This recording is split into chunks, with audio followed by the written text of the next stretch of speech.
Good almost afternoon, everybody, and welcome to today's webinar, Supporting Children's Emotional Well-Being, part of our Staying Sane During COVID-19 and Virtual School series. We have one more coming up next week, and then we'll be done for the month. Hope everybody's been enjoying these. Couple of little things first is we have a couple handouts.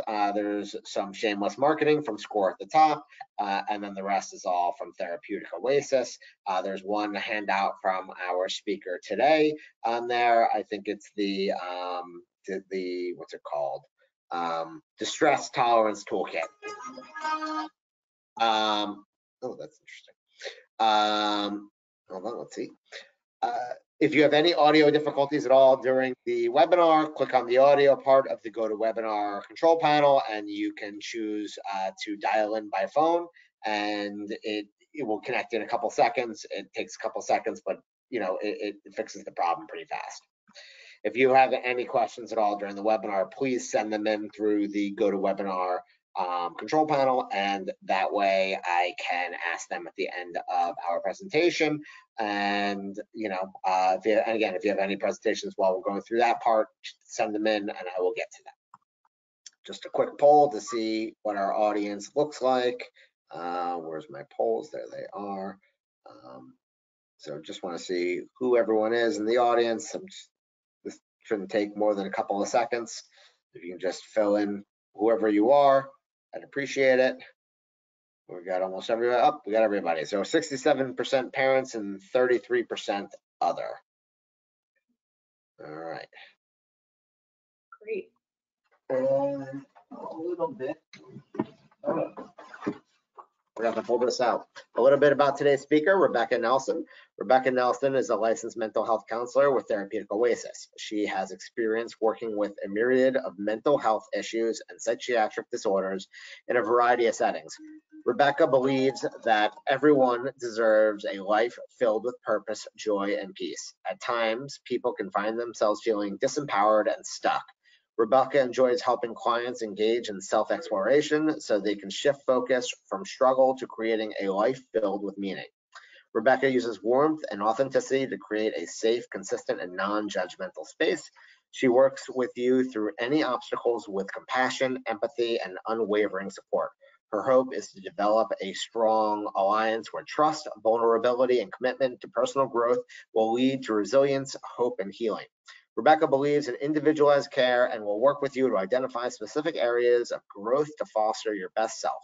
Her specialties include trauma-related mood and anxiety disorders, relational issues, and difficult life transitions. And on a side note, Rebecca also works with my son, Levi, and he loves working with her. So I'm going to turn over the presentation to Rebecca and let her take it away from there. Thank you. You're welcome. Alrighty, so I'm going to go ahead and jump right in here. I believe I'm sharing my screen, so hopefully you can see me and see the slideshow. But today's presentation is really just going to be focusing on supporting children's emotional well-being, both in the general sense of how do we help support kids, especially when they're dealing with intense, strong emotions, which happens to the best of us. And then also, how do we support kids, and what do we do really when those intense emotions tend to be reoccurring and almost problematic, like becoming an issue. And that's where we would start to get into that clinical significance territory where we're wanting to be mindful and maybe access some outside help. So we're going to kind of cover the spectrum today, and hopefully we'll have time to take some questions at the end, and we can go ahead and jump right in. So first of all, if we're talking about emotions and how to support kids when we have strong emotions, we first need to understand what emotions are and what they do for us. Why do we have these things that can be so uncomfortable and can be so pesky some of the time? So the important points I wanted to make was that, first of all, emotions motivate and organize us for action, meaning emotions motivate our behavior. They prepare us for action. And there are action urges that accompany very specific emotions. And all of those action urges are hardwired into our biology. So for example, if I were to feel anger, my action urge that goes along with anger would be to fight or to attack.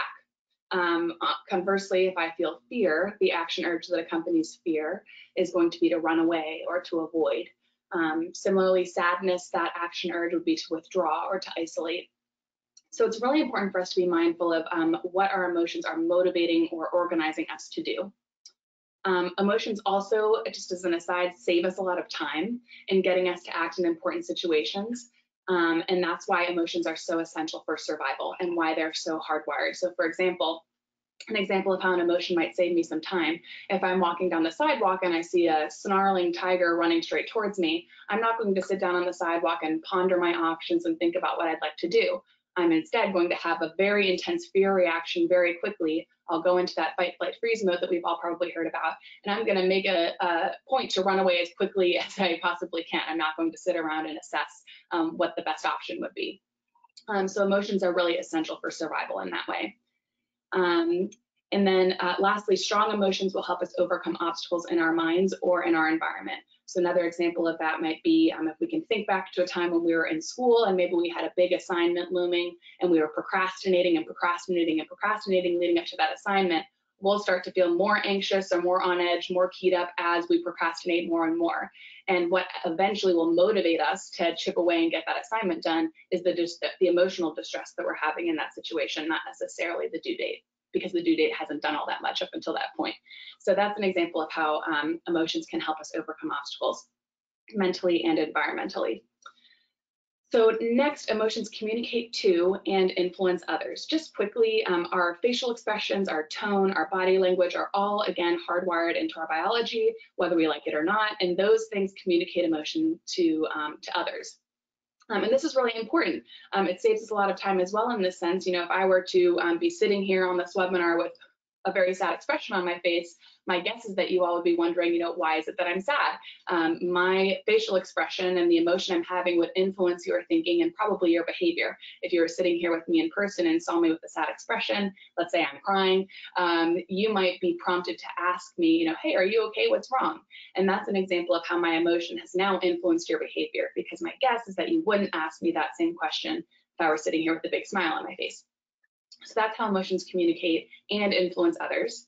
And then lastly, and most importantly, with regards to this specific topic, emotions communicate to ourselves. So our emotional reactions to things give us really important information about the situation. And I really want to emphasize that, because in our society, we get into this tricky territory where we think of emotions as being good or bad or positive or negative. Whereas I would like to make the argument that absolutely all emotions are very important, and they're very important to pay attention to because they're communicating something is important to us. So if we are thinking of an emotion as being bad or as being negative or something I shouldn't be feeling, that's not attending to or acknowledging what's already happening and what's already here. It's actually really important that we tune into that emotion and pay close attention to it to see what it's all about and to see what it's trying to tell us. So emotions communicate to us. My word of caution here is that sometimes we treat emotions as if they are facts about the world. So the stronger the emotion, the stronger our belief that the emotion is based on a fact. And what I mean by that, let's say I feel really confident in my opinion about something. I'm having this confident emotion, and so my thought might be, oh, I feel really strongly about this, so therefore I must be right. Or another example, you know, oh, I'm feeling really nervous about such and such, so there must be a threat, or there must be danger, or there must be a reason to be nervous. That's an example of linking an emotion with what we are assuming is a fact about the world, but is actually an assumption or an interpretation. So that's something to be mindful of as we move forward, because we want to do our best to really tease out the emotion from interpretations or from assumptions, because we can get into some dicey territory in those situations. All right. So here are some factors that make it really difficult to regulate our emotions or to balance out our emotions. First of all, we have our biology. Biological factors can make it harder to regulate emotions. It also might be a lack of skill. So maybe we don't know what to do to regulate our emotions, or maybe what we're doing isn't working in order to regulate our emotions. Another piece that makes it difficult is that sometimes we get reinforcement or a reward for our emotional behavior. And I see this happen a lot with kids. parents have the best of intentions when they come and try to support a child who's having an intense emotional reaction to something. And what's sometimes happening is that inadvertently, parents will be reinforcing or rewarding the emotional behavior. So for example, an example of where an environment might be rewarding intensely emotional behavior. Let's say, you know, a child is, you know, in the grocery store asking for a cookie, something like that. And mom and dad aren't necessarily acknowledging that request, and that child ups the ante and starts to escalate, and it turns into a tantrum, and then they get the reaction from mom and dad, which is like, okay, you know, I'll give you the cookie, or, you know, all right, let me give you a hug and loving you a little bit so you calm down. While there's absolutely benefit that can come from that type of reaction, what we also know is that when that child's getting that reinforcement or that positive engagement, or maybe getting the cookie from mom and dad, that's reinforcing that highly emotional behavior that just happened. So that's just another thing that we ought to be mindful of is, you know, how might we or our environment be reinforcing intense emotional behavior, because that's one of the big factors that can make it really tricky to regulate emotions. Next, we have moodiness. So maybe your mood, your current mood controls what you do rather than your innate wisdom, your wise mind. Another piece is emotional overload. So sometimes, you know, high or intense emotional arousal kind of causes you to reach a skills breakdown point, meaning it's really too difficult to follow instructions or figure out what to do, what would be most effective. And then lastly, we have emotion myths. And those are those beliefs that really get in the way that make it hard to regulate our emotions. So for example, an emotion myth might be, you know, if I feel sad, that's a bad thing, or emotions make me weak, or, you know, I can't show my feelings, I'm too emotional and that's a bad thing. These are all of these myths that really interfere with our ability to have wisdom and clarity around understandable emotions that pop up all the time. With and without explanation. So those emotion myths can make it tricky to help regulate our emotions because we're not really acknowledging them in the first place. All right, and then just a quick emotions 101, 3 takeaway points that I'm wanting everybody to bear in mind as we move forward is that, first of all, emotions are essential for survival. They are incredibly important. They're not good or bad. They are here and they are necessary, and they are essential for our survival. The next piece is that you are not your emotion. Your emotion is just what you're experiencing. So we want to separate out again, you know, having an angry feeling versus being angry, becoming anger. We're not our emotion. Our emotion is simply what we're experiencing. And oftentimes the emotion is not the problem. It's how the child or we ourselves are reacting to the emotion. That's the problem. And so those are just 3 points I want us to be mindful of as we go forward here. All right, so at times, if we are experiencing emotional dysregulation and that escalates to a more significant or consistent, I should say, reoccurring problem, that's when we start to get into the clinical diagnostics. And the most common thing that we see with kids is anxiety, especially right now. So, you know, in the midst of all of this inconsistency, all of this chaos with COVID, we're absolutely seeing more and more anxiety with kids. This is the most common emotional stressor that kids tend to face. So anxiety is a very normal reaction to stress. I want to really be clear about that at the forefront. But if your child appears to be struggling with anxiety that's interfering with school, interfering with friendships, relationships, family relationships, maybe it's even interfering with kind of those basic hygiene practices, or really any other areas of functioning, it's important to then get additional help from a mental health practitioner, and maybe the guidance counselor, maybe a therapist. But that's when we start to notice it's affecting your child's functioning, that's where we definitely want to reach out for additional help. That said, fear and worry at normal levels and frequency are actually really helpful and adaptive. Again, because some situations might really be dangerous. We need those fear alarms to be, you know, set off at certain times so that we're able to react and keep ourselves safe and ensure our survival. That's like the evolutionary purpose of fear and anxiety, is to help us survive. However, sometimes that fear alarm can become a little bit too sensitive in uncertain situations, like the upcoming school year, for example. And that can lead to reacting too quickly or too intensely, or maybe your child's worrying about too many things for too much of the time. And that's where it can really start to disrupt daily life. So we want to pay attention and kind of disseminate, you know, what is a typical worry that's age appropriate for my child versus what's seeming to be excessive and recurring to the point that I have some concern and maybe should consult some professional help. Avoiding situations that cause nervousness or worry or irritability is really a temporary solution. It's only giving us short-term relief from the anxiety, and it will actually lead to more distress over time, even though it feels better in the short term. Here are just some common symptoms of what anxiety might look like in teens and kids, and then I'm also just wanting to differentiate that from symptoms of panic. So if you're noticing any combination of these symptoms, of course, feel free to ask questions at the end, but also feel welcome to consult with a mental health professional just to see whether anxiety could be ruled in or out for your student or your child.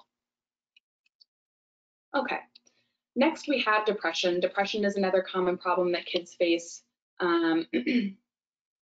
Let's see, it can be, especially with teens, it can be really difficult to tell the difference between kind of typical ups and downs that are just being a part of, being a teenager, and then teen depression. So if we're talking about depression, again, these are some of the common symptoms that we might notice. And if you suspect that your child is struggling with depressive symptoms, you're going to want to talk with your child as best as you can and try to determine whether he or she seems capable of managing those challenging feelings, or if life really is seeming totally overwhelming. Of course, if it's the latter, you'd want to contact a therapist or the guidance counselor. It is extremely important that teens receive prompt and professional treatment. So if you notice if your child is having kind of an irritable day, and that day turns into a bunch of days, and then that turns into a mood or a sadness that likes to hang around, that teen might be experiencing depression. Another common problem in the clinical realm that we see with kids and teens, especially when emotional distress is higher, is also eating disorders. So I wanted to touch on just a couple components. You've probably heard of anorexia and bulimia. Lots of times we'll notice that kids start to struggle with eating disorders when that emotional distress is high. And oftentimes kids and teens will try to cope with those intense, distressing emotions through food behaviors or through weight management behaviors. And of course, that's where it becomes unhealthy and problematic. So there's a number of different categories that we can assess for and check out to see whether or not disordered eating is being perpetuated by emotional distress, significant emotional distress. Okay. And then lastly, we have high-risk behaviors, specifically self-harm. One thing that I really want to point out as I talk about self-harm is that self-harm is a behavior that indicates a lack of coping skills. So when a person is not sure how to deal with emotions or maybe learned to hide emotions, self-harm can feel like a release. It can also be something that's used if someone doesn't feel many emotions. They might inflict pain or use self-harm in order to feel something real or to kind of replace some emotional numbness. So self-harm is something that people use as a maladaptive way to cope. It's adaptive for folks in that they do get emotional relief from it, which is why it's a behavior that reoccurs. And yet we also know that this isn't a sustainable long-term solution to emotional pain and suffering. So self-harm, it's intended to be adaptive and helpful, and yet we of course know that it's maladaptive and not helpful and unsafe. Once a person self-injures, they might experience shame, they might experience guilt. We know that shame and guilt in particular are two intensely felt and distressing emotions. And oftentimes when somebody who's self-harming is feeling those intensely distressing emotions, that might lead to that person hurting themselves again. And thus kind of begins the self-harm cycle of using self-harm as an emotional release, and then intense emotions build up over time, and we're needing to use self-harm as another emotional release again, and so on and so forth.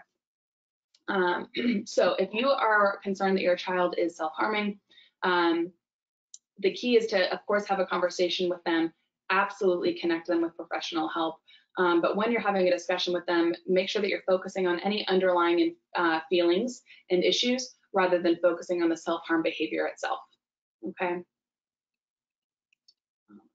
A couple of quick do's and don'ts when it comes to high-risk behaviors. I'm wanting to be mindful of time, so I'm not going to read through everything. But I know we're recording this webinar, so you can come back and check these out. I also have some resources at the bottom of the slide. These are different apps that I recommend, as well as a crisis text line if you're feeling like you're in an emergency situation and need help quickly.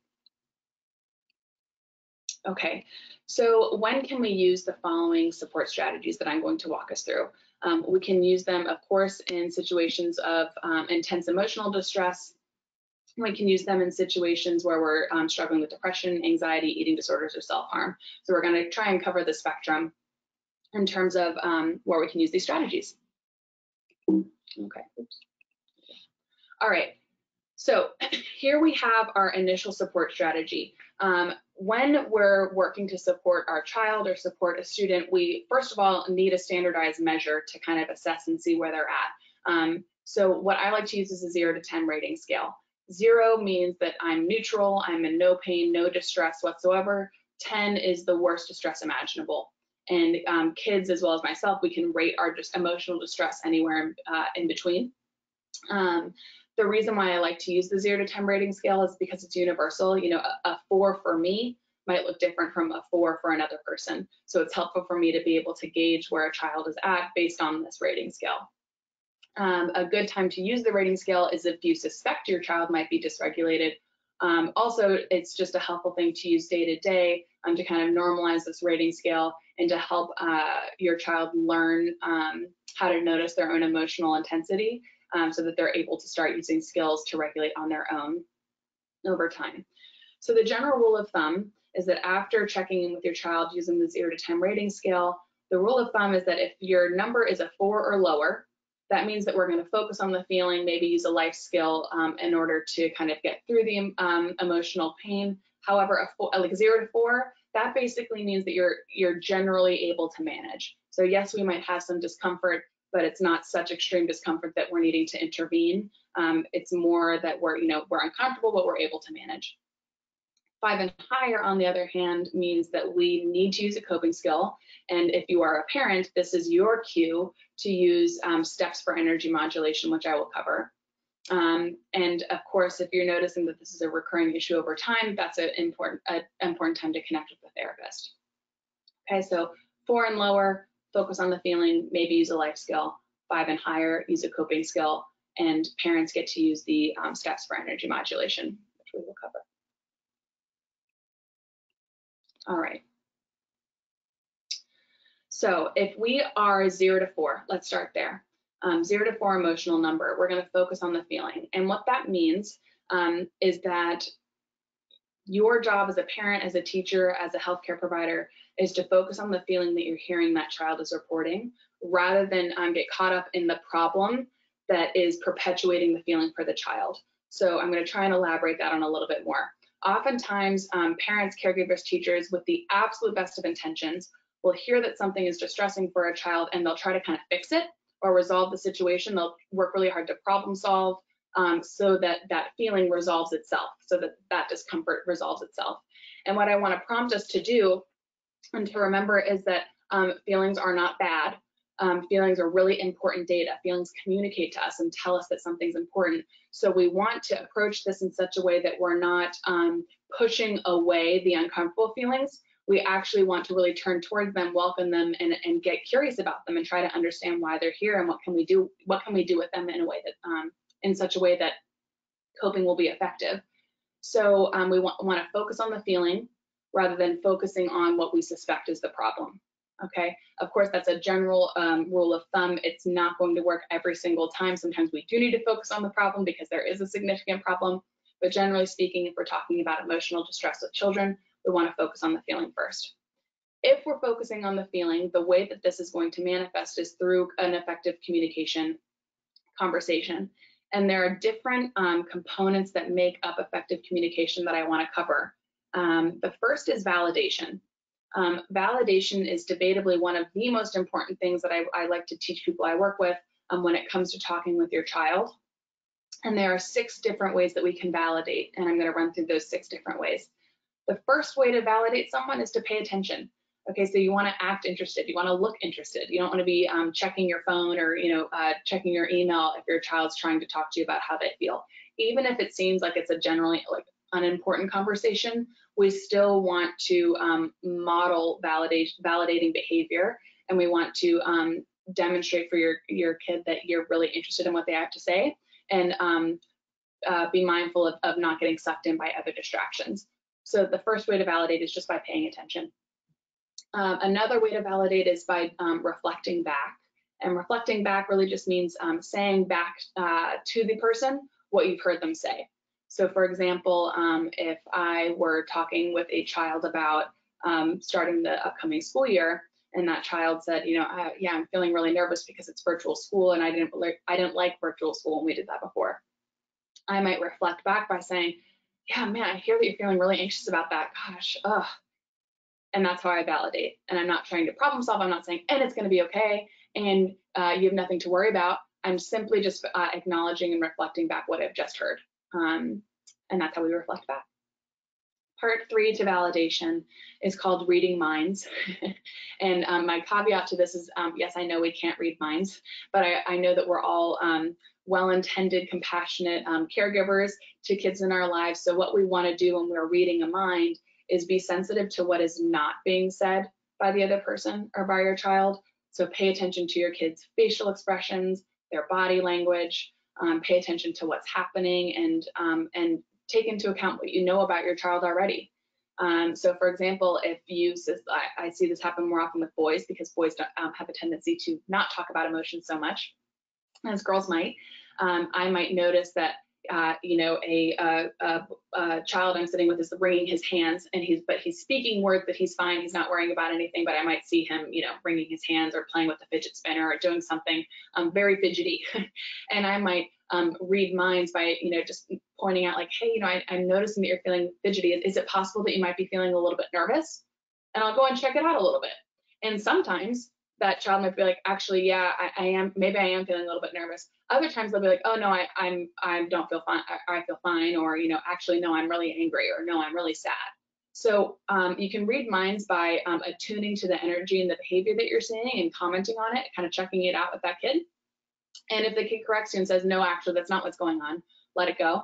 We don't want to cling to what we suspect might be going on. But that's another way that we can provide validation. It really shows that you're sharply attuned to what that kid is sharing with you and present with them in it.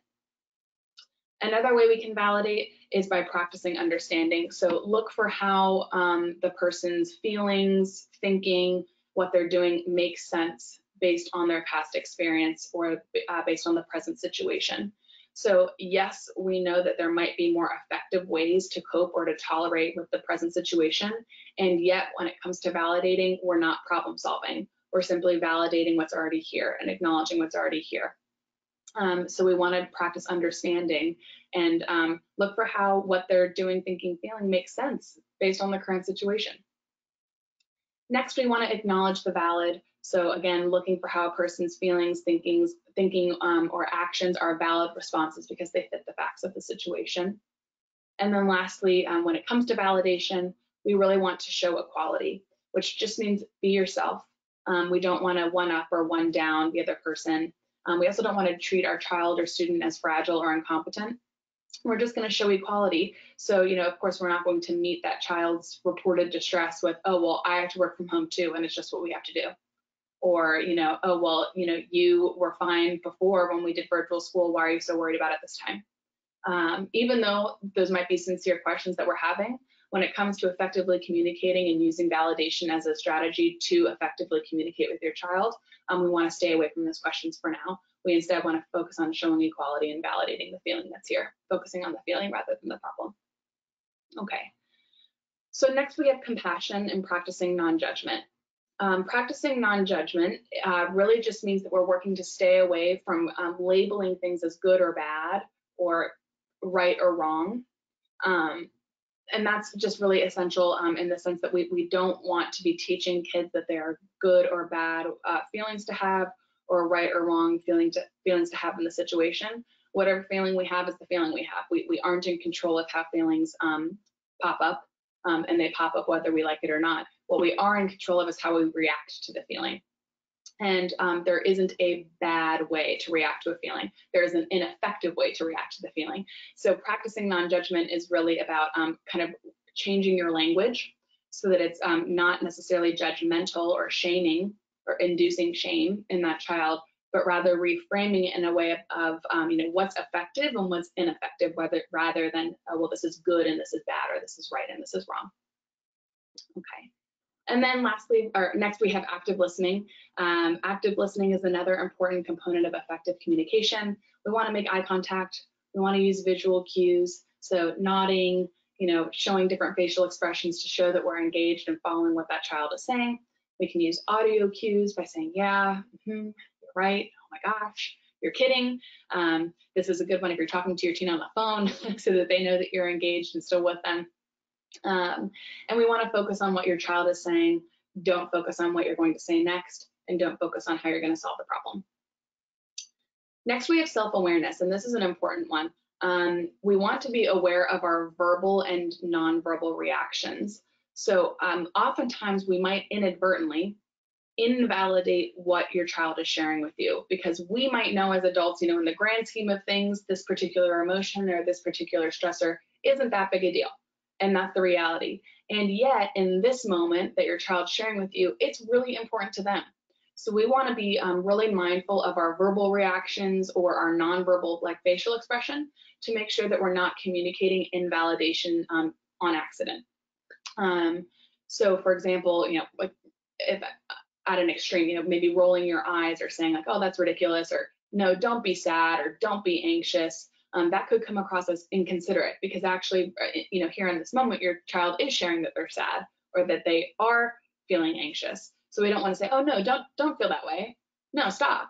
That's going to be really invalidating. And it can feel corrective to the child. So if a parent says, oh, don't be sad, then somewhere inside, that child's thinking, oh, well, there's something wrong with being sad. I'm not supposed to feel this way.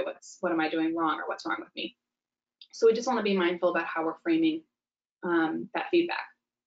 And we want to make sure that we're practicing self-awareness in the sense that we're noticing anything that's coming up for us while we're also talking with our child. Okay, and then we can observe and reflect. So observe what your child is feeling in the moment, whether or not you agree with it. Again, we're focusing on the feeling and not on the reported problem. Make sure your reactions are not conveying that their feelings don't matter. And then if you can, look for a word that describes what your child is feeling, and label the emotion, label the feeling, because knowing which emotion your child is struggling with will actually help you in identifying solutions or coping down the road. Sometimes, especially younger children, it's really difficult to label what emotion we're feeling. I know I struggle with that from time to time as an adult. So helping your child kind of be a detective and get curious about which emotion this might be, so that we can figure out how we'd like to most effectively cope with this down the road once we get into that problem-solving territory. All right, and last but not least, we have reality acceptance. So even when we disagree, we want to look for the kernel of truth in what's being said, and we want to look for what makes sense. Think about your child's history, think about their current situation, and realize that we don't have to agree with everything. We can still show tolerance and non-judgment. So for example, we can say something like, it makes sense that you're feeling nervous about starting the school year with all this uncertainty, even though we might also know that having that feeling doesn't have to dictate the child's behavior. There are effective ways to cope with the feeling. We can also use encouraging language when we're practicing reality acceptance. And reality acceptance is really just acknowledging what's here instead of denying or wishing for something different. So we might use encouraging language and say something like, I hear you, and I know that you're struggling. I want to do everything I can to support you. Let's talk about what you need right now to feel comfortable. We have lots of options we can explore together. Okay. So again, those are the strategies that we can use if we're working to communicate with our child if their emotional number is at a 0 to 4. For situations where that emotional number is a 5 or a higher, the approach is going to be a little bit different. For older kids, oftentimes if their emotional number is 5 or higher, they might already have the awareness of what they can do to help bring their emotional energy down. So for example, I work with a lot of teens who might, get pissed off about something, and then they'll put those headphones in super quick and go listen to some calming music in their room and shut the door so that they can work on self-regulating. Not everybody has that skill. Lots of times it takes a lot of practice to figure out what types of coping skills work for you. So if your teen or your child doesn't necessarily have the skills yet, the coping skills, in order to help self-regulate their emotional distress, our job as the caregiver is to actually practice co-regulating with them. And this is one of the ways that we can do that. These are our 6 steps for energy modulation. And these are the 6 steps that we can use when your child's emotions or the intensity of their emotions is really high, and it wouldn't be effective to try and kind of plop down and try and have a conversation in the moment about whatever's going on.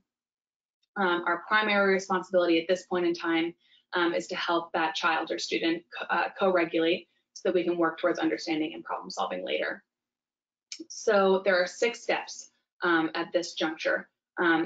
So the first step is to be mindful. So we're just going to notice the feeling that that child is having and really tune into their energy. That's step 1. Step 2 is we need to make sure we keep ourselves centered. So check in with yourself. Is your energy where it needs to be in order for this strategy to be effective? Of course, lots of times we experience conflict with our kids, and that is completely understandable and completely normal. If we're practicing these 6 steps for energy modulation, we want to be really tuned into the present moment and not allowing our reactions and feelings about other conflicts we've had in the past be interfering in this moment here and now in the present. So we want to make sure that we keep ourselves centered so that our emotions are not interfering with the effectiveness of this intervention. Next, we want to get curious. So you're going to ask yourself, okay, where's my child's energy? And where does their energy need to go? Does it need to go up? Does it need to go down? We want to get curious and get clear on what needs to happen. Step 4 is that we'll reflect, and we'll reflect very simply back to the child what it is that we're seeing or we're noticing. So I might say, you know, hey, I'm noticing that you seem to be feeling really overwhelmed right now. Is that right? Am I misunderstanding? Can you help me understand what the emotion is that you're having? So we're just going to reflect simply what we're noticing and check it out to see if it's true for them. Once we've clarified what the emotion is, we're going to then offer cues to use skills. So maybe if your child already has some well-established coping skills, we can prompt them to go and use some of those skills, like, hey, why don't we go for a walk, or why don't we grab a cup of tea and watch a funny episode of your favorite TV show, or why don't you go listen to some calming music to help bring your energy down so you can feel more comfortable. We're going to offer cues to that child, or we will engage in those coping skills with the child in order to help co-regulate, because again, not everybody's going to have these skills set up on their own. We oftentimes are going to need to work with the child together to model for them how to regulate one's emotional distress. That's especially more common for younger kids. They don't have these skills yet, they haven't learned. So, if I'm offering cues to a child, I might say, hey, I wonder if we can go on a walk together so we can work on bringing our energy to a more comfortable place. What do you think? And once we've offered cues and once we practice those skills together or independently, we're going to reinforce the positive use of skills. So we're going to reward the positive behavior that we've just seen. So I might say, thank you so much for taking this walk with me. I feel so much more comfortable now. My energy's come way down. How about you? And again, check it out to see. If their energy hasn't moved at all, if they're still in a really uncomfortable place, that means that you continue coping. So we continue coping until that wave of distress kind of crests and falls. And those are our 6 steps for energy modulation. Okay. So just to recap, here are our general support strategies that we're going to use. If we are concerned about our child's emotional distress, we can check in with them using that 0 to 10 rating scale. And if you're working with an older child, it might be helpful to say, hey, I'm going to try this new thing to help me with understanding where you're at, because I'm noticing that when I ask about this sort of stuff, it's difficult for us, right? It seems like we're having some difficulty. So I'm experimenting with some new strategies to try and check in and see where we're at in terms of our emotions and our feelings and stuff, because it's a difficult time. So why don't we try and use the 0 to 10 rating scale? 0 is neutral, no distress, 10 is the worst distress imaginable. I'm going to work on sharing my number with you, and I'll probably check in from time to time to see what your number is as well. Once we've established that 0 to 10 rating scale, that's when we can go into our 2 strategies. 4 and lower means that we're going to use effective communication by focusing on the feeling. 5 and higher means that we can prompt that child to use coping skills, encourage them to use coping skills, and if needed, use those steps for energy modulation. Okay. And then last but not least, we want to connect with a therapist if those issues persist. So of course, emotions are a normal experience. They're things that are going to happen to all of us. They're biologically hardwired and they're incredibly important.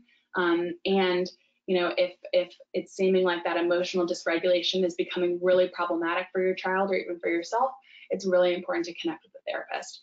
That therapist can not only support your child through individual therapy, but they can also work with you as the parent or as the caregiver in a family therapy setting so that you also have the skills to support the child at home.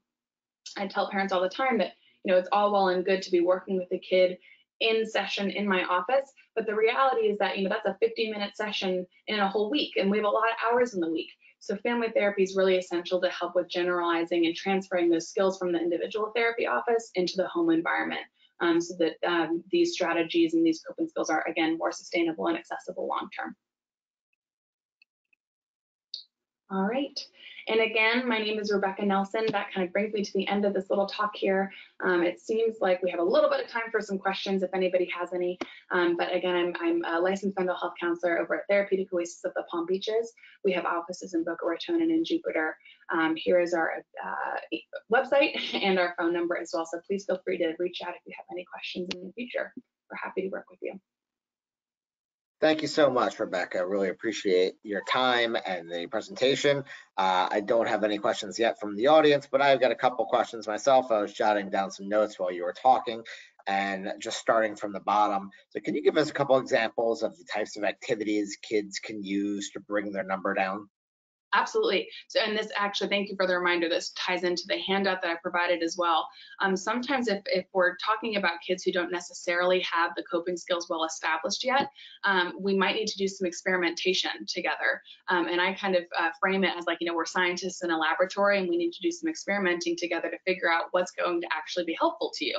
Because what's helpful for me might not be helpful for you. And we want to get clear on what's going to actually be useful before we come up, into a situation where we need to cope. So one of the handouts I included is how to set up a distress tolerance toolkit.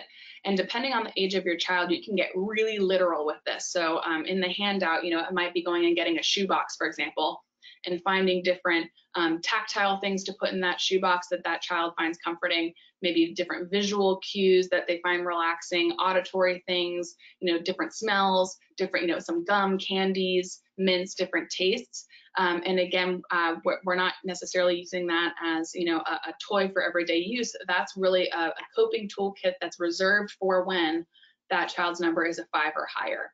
And we can put together our own. So it's like a family activity where we're normalizing the reality of sometimes emotions are uncomfortable, and we're going to practice what we're going to do together so that we all can work on more effectively managing those uncomfortable emotions that happen from time to time. So sometimes it's about experimenting and identifying useful coping strategies on the front end in moments of non-conflict, so that when things escalate later on, you already have your tools identified and established and easily accessible for use. So I know going back to the nightmare of last school year, and you know, I think one of my favorite memes was you can either have a good day or you could go to virtual school. And you know, I know we dealt with a lot of crying in our house over frustration in school and not understanding things.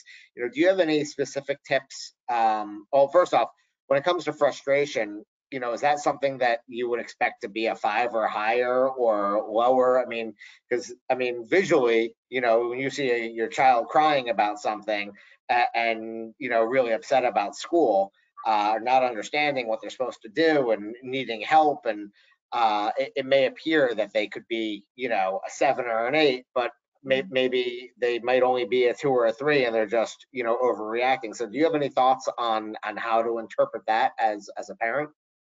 Yeah, so great question. And I think that you make a really good point is, you know, for some people, a 6 or a 7 may look totally stoic.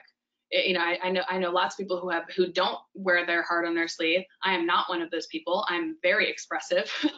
I would probably be a human puddle in the corner if I was trying to participate in virtual school right now. So I think that It's important to not get too caught up in the expression of the emotion. And actually, we want to think about any emotional expression as theoretically being a positive thing. So if a child is expressing that emotion, it's good that they're in tune with what they're feeling and kind of getting it out. But also, we of course know that can, then head into a dangerous or unsettling or ineffective territory where it becomes explosive and escalates. That said, kind of getting back to the virtual school component, it's absolutely reasonable for your child to feel frustration, no question. This is unprecedented. Nobody has prepared for this. This situation, I mean, we could not have, when all of this started, we never could have predicted that this is where we'd be, in August, September. So I think it's very reasonable to have frustration, and it's important to validate how reasonable that frustration is given the circumstances. And we want to empower that child to work through that understandable frustration in an effective way. So in such a way that it's not making things worse for you. And I want to support you and help you in doing that. Do you have any ideas? Here's 2 options I can think of. Pick one. Does that kind of make sense? So yeah. Sometimes, we want to, empower that child to use their own self-agency and problem solve on their own. And yet sometimes if we're so emotionally dysregulated, we can't come up with solutions or identify the coping strategies. So sometimes as parents, we need to step in, use those 6 steps for energy modulation to get that energy to a more comfortable level. And maybe that looks like prompting your kid to use 2 different coping skills, because what you're feeling and what you're saying is really important to me, but I'm having a lot of difficulty understanding you when your emotions are way up here. We need to bring it down so I can hear what you have to say. And kind of assisting and helping with the co-regulation components so you're able to get to a point where you can have a conversation. And I would expect that there's going to be some trial and error and some bumps in the road. I definitely would not anticipate that, it's going to be smooth sailing as soon as virtual school starts up, because it's such a difficult transition and adjustment. There's bound to be emotion. I think it's going to just be important to allow your kid to kind of take breaks in order to regulate as needed. And of course, still participate in school. It's not that the academics aren't important, but we might just need to be a little bit more flexible and reformulate how we approach it and how we schedule and chunk things out, so that we're attending to and moving through those emotions as well, so that it doesn't become more problematic. And can you just give us a quick explanation again of what you meant by showing equality? I didn't quite get it. Yeah, so really I'm mainly referring to efforts to not like one up or one down whatever the child is sharing with you. So if I were talking with a kid and they were saying that they felt really nervous about starting school, I'm not necessarily going to compare it to another time when they felt more nervous. So why are you so upset right now? Or I might not say, oh, well, we're all having to do virtual school. I'm having to work remotely too, and it's just the way that it is.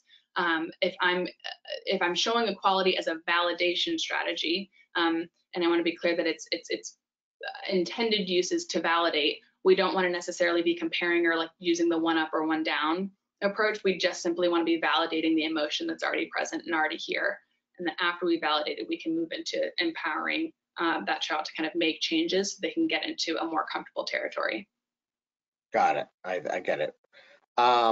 And I saw in the resources that you were recommending, I noticed the Calm and Headspace, which are 2 meditation apps that I'm familiar with, but there were 2 other apps that you had on there that I didn't recognize the logos for. Can you tell us what those were? Let me try and remember. One is called Happify, and I can't remember what the other one is, but off the top of my head, Calm, Headspace, Happify, Insight Timer is another nice one, and I'm probably forgetting one, but I can't remember. Sorry. And one final question is, it was really interesting when you started and you're talking about how emotions are treated as facts. I think, as any adult on social media can tell you, they see a lot of emotions treated as facts online. And do you have any tips for the adults in the audience on how maybe to deal with that a little bit more effectively?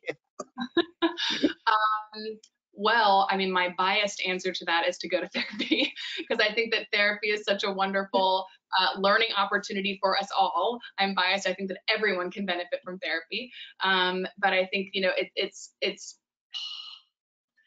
social media is a tricky territory.